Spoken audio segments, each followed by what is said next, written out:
Bonjour à tous et bienvenue sur ma chaîne. Je m'appelle Jean Dupont et je suis passionné par les voitures depuis toujours. Sans beaucoup de raisonnement, passons au sujet de la Pour que le vidéo. liquide de refroidissement du moteur reste chaud, le ventilateur du radiateur doit fonctionner normalement.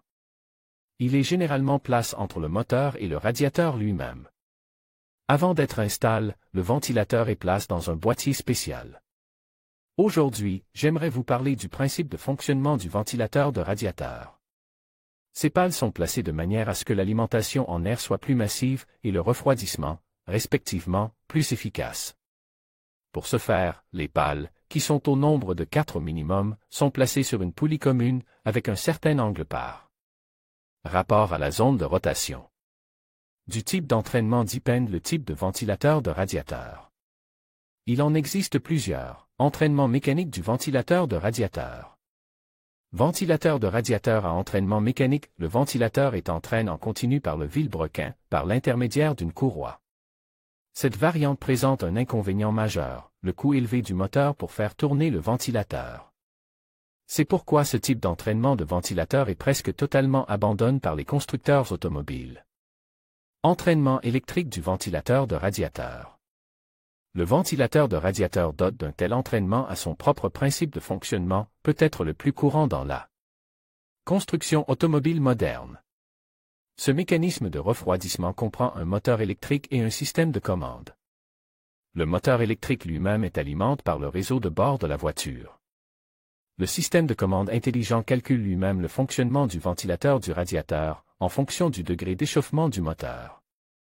De nombreuses voitures modernes disposent déjà d'une fonction de roue libre du ventilateur. Ainsi, après l'arrêt de la voiture et la coupure du moteur, le moteur est soufflé par le ventilateur. Le système de contrôle choisira le mode « refroidissement » de manière indépendante, en fonction du degré d'échauffement du moteur de la voiture. Schéma de la mise en marche du moteur électrique du ventilateur du système de refroidissement du moteur de la voiture VAZ 2107, entraînement. Hydromécanique du ventilateur du radiateur. Cet entraînement du ventilateur du véhicule peut être représenté par un embrayage hydraulique ou un embrayage visqueux. Dans ce dernier cas, l'entraînement constant est assuré par le vilebrequin. L'embrayage peut être bloqué par le liquide de silicone qui se trouve à l'intérieur. Lorsque le moteur chauffe, la vitesse du vilebrequin augmente, l'embrayage peut être bloqué totalement ou partiellement, ce qui déclenche le mécanisme du ventilateur. L'embrayage hydraulique contient de l'huile, dont le volume dépend du degré de chaleur. Lorsque le changement souhaité du contenu de l'embrayage se produit, il est à nouveau bloqué et le mécanisme de refroidissement démarre automatiquement. Le schéma de commande typique du ventilateur à entraînement électrique comprend les éléments suivants: un capteur de température, du liquide de refroidissement, qui enregistre la température du liquide de refroidissement.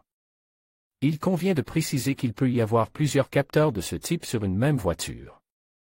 L'un est installé à la sortie du radiateur, l'autre à l'entrée. Le ventilateur est commande en fonction de la différence entre les valeurs de ces capteurs. En outre, les constructeurs automobiles utilisent d'autres dispositifs d'entrée pour contrôler le ventilateur. Il s'agit notamment du débitmètre d'air et du capteur de vitesse de rotation du vilebrequin. Les indicateurs de ces capteurs sont également très importants, car ils permettent de déterminer plus précisément le mode de fonctionnement du moteur. Ces signaux sont transmis à l'unité de contrôle électronique du moteur.